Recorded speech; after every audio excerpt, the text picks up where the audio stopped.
Good afternoon, everybody, and thank you for joining the UGE International Virtual Presentation hosted by Sidoti and Company. My name is Marisa Hernandez, and I'm a research analyst here at Sidoti. We are really pleased to be able to host UGE International today. The stock is listed on the TSX Venture Exchange in Canada, and the ticker is UGE. We are very fortunate to have with us today Mr. Nick Littlesick, CEO of UGE. The format of the webcast is going to be a 20-minute presentation by management followed by Q&A. For those of you in the audience that would like to ask a question, please type it in the Q&A box at the bottom of your Zoom screen, and I'll ask management on your behalf. With that, I'll turn it over to UGE. Nick, the floor is yours. Great. Thanks very much, Marissa. So thanks everyone for dialing in today and taking part in our presentation. So just to cover off some of the basics that Marissa just started introducing, we're traded on the TSX Venture Exchange. We only have about 31 million shares outstanding, or 36 million fully diluted. The share price has come off a little bit since then, so it gives us a market cap around 50 Canadian or 40 US, give or take. And insiders are very supportive of the company. We have about a 43% insider ownership, and that includes myself. I founded the company about 11 to 12 years ago. And one of the aspects of the story that we'll talk about a few times as we go through the presentation is this project development backlog. So the projects that we either have operational, in construction, or getting ready for construction. That's a number that's been growing very rapidly for us over the last year or so, and a big part of the story going forward as well. So we're a solar company, and so just to phrase where we fit within the overall industry. So number one is that we're downstream. We're the ones that are building out these projects, or developing, building, and financing out these projects. We're in between residential on the smaller side and utility scale on the larger side. So we, generally speaking, are focused on the mid-scale space, which is defined as commercial and industrial. And there's a really big growing segment, which I'll talk more about, which is in the industry called community solar, and it's been a really big driver of our industry's growth in recent years, and expect that to continue going forward. We're dual headquartered in New York and Toronto. I founded the company when I was down here in New York. I'm Canadian originally, and the company has tremendous amounts of experience in this mid-scale space. So last time we checked our numbers, it was over 420 megawatts of experience and growing quite rapidly. The pivot that we've made in the last year and a half is to no longer sell our projects, but rather finance and build up that recurring revenue and asset base on our own balance sheet. So I'll come back to that, but we have a lot of experience, and now we're putting it to work through this full life cycle model. I'll gloss over the history just in the interest of time, but we've been building the company out over a number of years. We started really on the project development side of things, so the sales cycle and so on to line up these projects.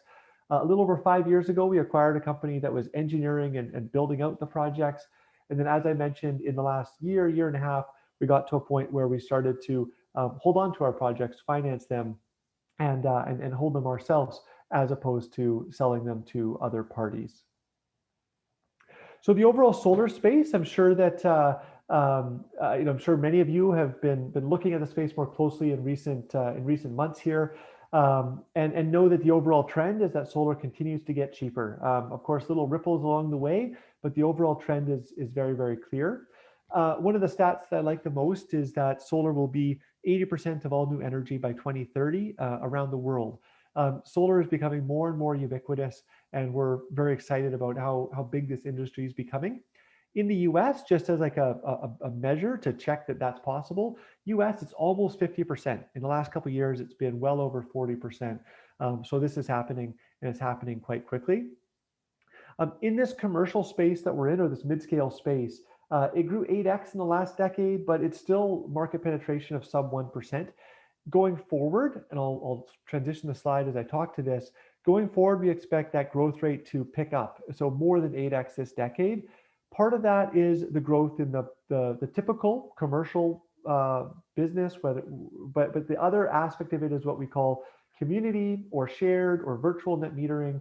And in essence, what this means is it allows us to bifurcate the place where we're building the project and who's buying the energy. So traditionally, commercial solar, you had to be consuming that energy on site.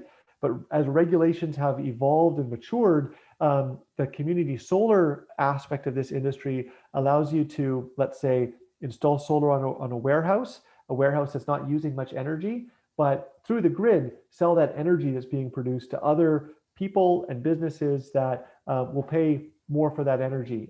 And so when you think about over 90% of the businesses the commercial buildings are not owned by their tenant, they're owned by REITs and real estate ownership groups and what have you. This has been a really big aspect to this industry, and something we're very excited about. The other benefit to community solar, by the way, is that you're selling energy at retail rates, which are much higher than the wholesale rates. And us as a distributed generation company, that's really what we're focused on. If you look at the columns in the bottom left here, you see that the projected growth of the community solar space this decade is going from very little to something that rivals the entire residential space at the end of the decade, after it's grown quite significantly more. The Northeast US, which is where we're based, happens to be the area with the biggest concentration of community solar in the country as well. So we're excited for what that means going forward. So in terms of how this actually works, if you think about our relationship with a real estate owner, we'll go to them and lease their rooftop. So that's the first interaction, is that we're securing that space to build the project. If you're the real estate owner, what you're collecting is that lease payment. You're getting paid for space that you weren't otherwise using. I know a lot of us haven't been flying as much as we used to, but you look around as you approach a city and it's large, industrial warehouse type buildings with nothing on the rooftop. Those are the types of places we like. We also do carports above parking lots. We also do ground mounted projects, but in spaces where where the development of the project is going to result in a good return for the project. So the real estate owner is collecting money from us. They don't put any money down or what have you. And then we monetize that energy, as I'll talk a bit more later on, through this community solar framework most typically. I'll also say at this point that a lot of our real estate owners, very few of them own only one building. So there's a big kind of land and expand opportunity for us that we're already realizing in many cases as we continue to build the company here. I'll also say that the turnkey model that we have, the develop, build, own, operate, is also quite unique within our industry. Most times you see those three parties being different, and so projects change hands frequently. There's a lot of margin sharing and things like that. So I think the relationship we hold, the value that we provide to our real estate owner clients is drastically enhanced by us being the one company on every project, not just one project, that's working those projects through the full life cycle. In terms of the benefits of the platform and where we're adding value, if you back up for a moment, a lot of you would have seen there's a lot of demand for flows of money towards ESG, flows of money towards the long-term ownership of renewable energy projects. There's a lot of demand to own these projects. And the reason I bring that up is because the fact that we're actually originating, developing, bringing these projects to life is the first place and the biggest place where we're adding a ton of value by owning and creating those assets right from the beginning. Number two is that because we are the developer and because we have this full life cycle platform, as we bring those projects to life, it's an incredibly capital light model. And I'll stress this again on a later slide, but in essence, as we get that project ready to construct, you might be wondering like, hey, what's the working capital of that like? It's working capital positive for us. So as we start building the project, we structure the financing. I'll talk more about that in a moment, but we actually start capturing positive cash flows even before the project is operational. So I will come back to that a little bit later. But then number three is that these are very long-term cash flows. So our average is a 25-year base with options to extend. So once these projects are operational, there's a very long-term recurring revenue stream out in front of these projects. So to look at one example, so this project here is in the state of Maine. Maine's a market that we've been doing a lot of work in recently. We have this backlog value, which I'll come back to later, but this one in our backlog is valued at $4.6 million. That's a net present value of what the project is worth at time zero. UGE is playing the quarterback, right? So we're leasing space, we're building the project, and then we're selling the energy to energy users. They get a discount to what they could get it from the grid. So it's clean energy, cheaper, everybody's winning here. The way that we go about this is on the sources side of things. Number one is that debt is the primary source of capital we have to fund the projects, non-recourse, project level, with in most cases 20-year amortization, and there's a good amount of that long-term capital looking to play that role. And then the other piece is this tax credit. So in the US, there's an investment tax credit, or ITC, and in this project it's worth about 1.15. Now, what are we going to use that money for? So obviously we're going to buy the equipment, build the project, get it connected to the grid, other costs associated with it. But what drops out of that is that as the developer, we're capturing what we call a developer margin, or some call a developer fee, of $680,000 in this project's example. And then in addition to that, we're also capturing the long-term recurring revenue, which in this case is about $500,000 per year. And again, based on this one is 25 years. So this one generates a post-tax unlevered IRR of 11.8%. Very representative of the overall model. In the appendix of the presentation we should get on our website, there's one other example for another project as well. So in terms of the overall pipeline and the growth we're experiencing, we report these numbers quarterly. So we recently reported our year-end numbers. So this is as of December 31st. At that time, we had a pipeline of about 174 million worth of projects. And then in the next two stages, these are projects that aren't operational yet, but working their way through. It equated to about 105 million, or just over 60 megawatts of projects. I mentioned off the top that we used to sell these projects. So all of our operating assets have been operating only since Labor Day. So the last few months of 2020. And as of now, so we have 6 projects under operation. That number was 4 at the beginning of the year. And of course, we'll continue to grow as these projects move through the funnel. So a few more points on this. So number one, just seeing the growth that we had last year. It was about 6x growth in terms of our project backlog last year. This year already, we've secured over $20 million of additional deals. And we've also, I'll come back to our goals, but we're seeing that number start to accelerate as we move through the year here.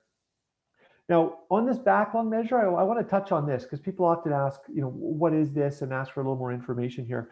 So number one is, as I've said a few times, we used to sell these projects, and we realized that we would be offering a much better service to our clients if we were taking them through the full life cycle, but then even more importantly, capturing much better returns from doing so. So when we made that pivot, we said, okay, this is the representative backlog value or project value. And we used a 10% unlevered discount rate. We were a much smaller company at that point in time, but we've continued to use that rate till now. And I just point that out because if you follow analyst reports of the other asset owners, the renewable IPPs, yield codes, et cetera, that 10% is incredibly conservative. And so if you used a lower discount rate, the value of all of this stuff that I would be talking about would be going up, but that's really math at the end of the day. So in terms of going forward from here, our goals. So we mentioned on a couple of slides ago that our backlog as of 12/31 was just over 60 megawatts.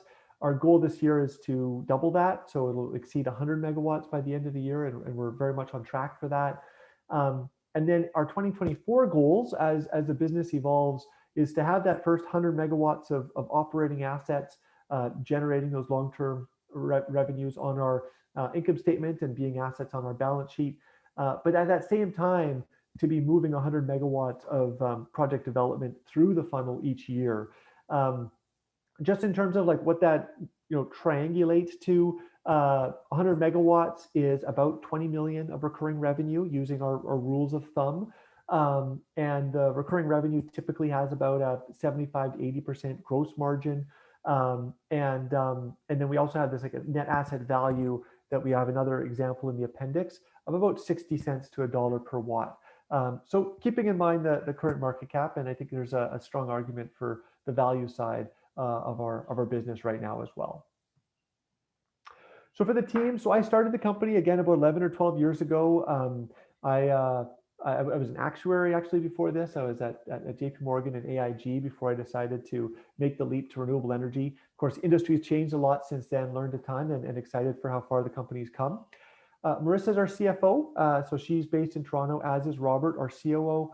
And then Tyler is our Chief Revenue Officer, who's based down here in the US as well. And Robert and Tyler both owned the company for about 8 years. Marissa joined us last year. So just to go through the highlights again. So number one is the whole life cycle approach. It's unique in the industry, and we're seeing ourselves able to capture a lot more business, a lot more value in the projects, a lot more recurring business from our clients. So we're excited for that. We also have a fairly quick turnaround. I talked earlier about the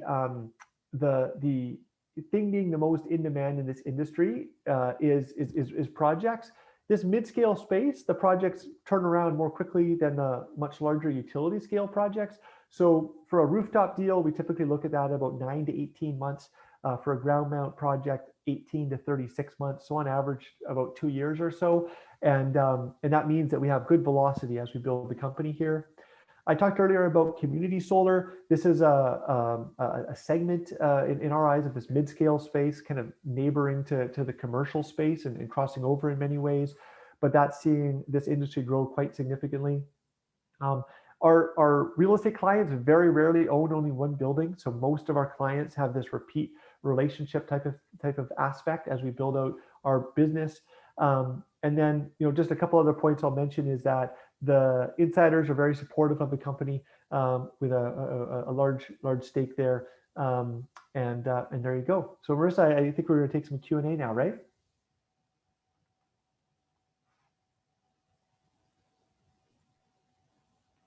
Okay, great. That was great, Nick. Thank you so much. As a reminder for the audience, if you would like to ask a question, please type it in the Q&A box at the bottom of your Zoom screen, and I'll ask Nick on your behalf. While we wait, perhaps I can ask you a couple of questions. As you know, President Biden has proposed a 10-year extension to the investment tax credit, which is an important consideration in the economics of solar power projects. If passed, how do you expect it to impact demand and your business over the next few years? Yeah, so the 10-year extension of the ITC would be very beneficial to UGE. And there's an aspect of that 10-year extension, which is also often referred to as direct pay or cash grant. And so in essence, what that means, right now it's tax credit, and developers don't typically have very much tax capacity compared to the value of that credit. And so the way that you go about monetizing it is, in essence, to sell it to tax equity investors. There's a certain framework in place within the industry. The direct pay would benefit this mid-scale space much more than residential or utility scale. And the reason I say that is because the transactions are smaller, they're a bit more unique. And so as opposed to utility scale, where closing on those transactions has become very efficient, and still somewhat inefficient in the commercial space. So, I think the 10-year extension in itself obviously would add a lot more value and certainty around the industry going forward, but the direct pay provision would be a real big benefit as well. That's great. So we have a few questions coming through right now. First one is, what caused the need for restatements? Yeah, so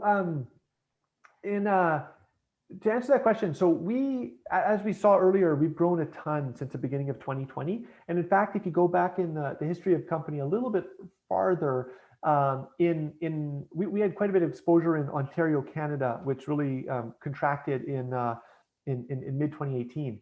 And so in 2019, we turned around the company and put it on sound footing. And then in 2020, as we saw, our backlog grew 6x. And on a prorated basis, my gut tells me we've grown more this year than we did last year. So we've been growing very quickly. With that came the need for us to really improve expand the finance team and so on. So our CFO came on, Marissa, also named Marissa, in November, and and she's really rebuilt the finance team to the level of where we are going forward.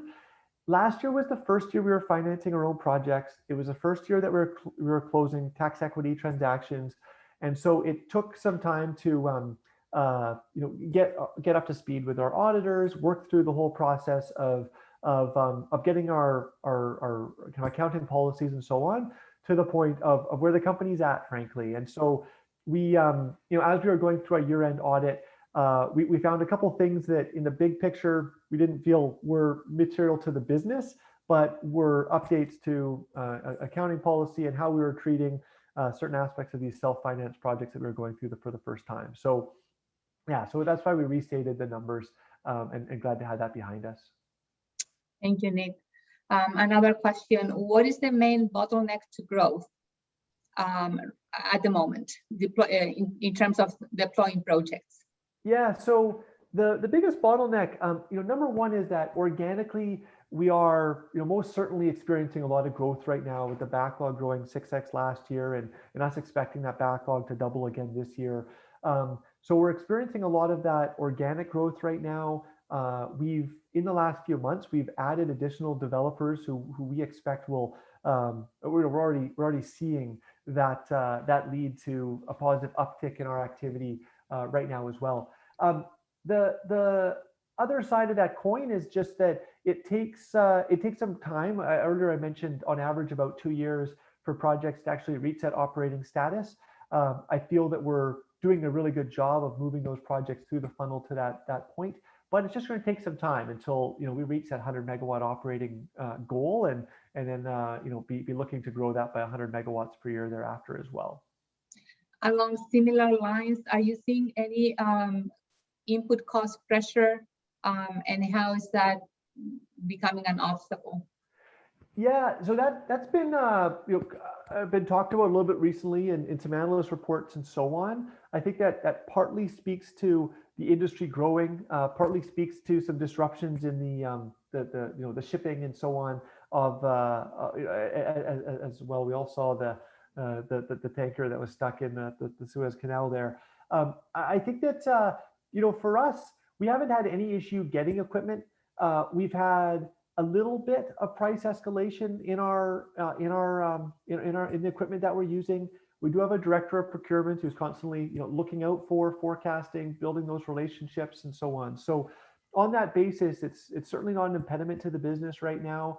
And in the big picture, we're satisfied with where we expect the projects that we're developing right now to turn out, as well as the long-term trends.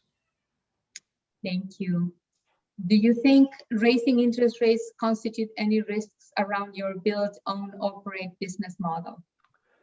Yeah, that's another good question that goes right in line with that one on the input costs. So on interest rates, the few things I would say are is that all things considered equal, I expect that as our volume is increasing, we have a lot of room for our spreads to actually decrease. Now, in an increasing rate environment, that will presumably eat away at some of that compression we could otherwise gotten. Now, keep in mind that we're modeling our projects out right now based on our kind of more current expectations of rates we've received in the past. Now, there's of course scenarios we could all dream up that rates increase more than might be seen as reasonable, but within all of the realistic expectations right now of where we see things going, we see all of our projects in our backlog that we're developing having ample room to handle that, especially given how much our volumes are increasing right now. Like I think, right now, I think the most recent debt close that we did was at 5.9%. We had that illustrative, or we had that example earlier where we're expecting 5% on a certain project. You see rates significantly below that when you start getting the size of the portfolios to be much larger. Again, this is long-term secure revenues and so on. Mm-hmm. So along a different line, the question is, how much of the 43% insider ownership is under voluntary lockup until June 2022? Yeah, I don't have the specific number off the top of my head, but it is myself and the two other largest shareholders. We all did that as we were going through that turnaround to make sure everyone felt very confident in that we were in it for the long run. If I was to estimate off the top of my head, it's probably about 30 of the 43. That's certainly directionally correct, but it's a significant portion of that. And if you check insider reports and things like that, insiders have also been very supportive in buying additional shares in the company as well. Okay. Same investor has a question that you partially addressed already. It's regarding your NPV calculation on the deals that you're signing. You were referring to interest rates, but how are you calculating NPV on the deals that you sign? Yeah, so so if you imagine a hypothetical project, and so we're in the process of developing or constructing it, that NPV is saying at time zero, so when the project turns on, what is the NPV going forward? Or for an operational project, it's just the future cash flows from that point in time. So it's, we have financial models built out for every one of our projects that factor in the OpEx and everything else. So it's looking at those projects for their lifetimes in terms of what that's going to be. Now, one thing I will say is that, two things, sorry. One is that's post CapEx, right? So time zero is after we've built it. So in our backlog table that we publish in our MD&As, we do have an estimate for what the construction cost would be.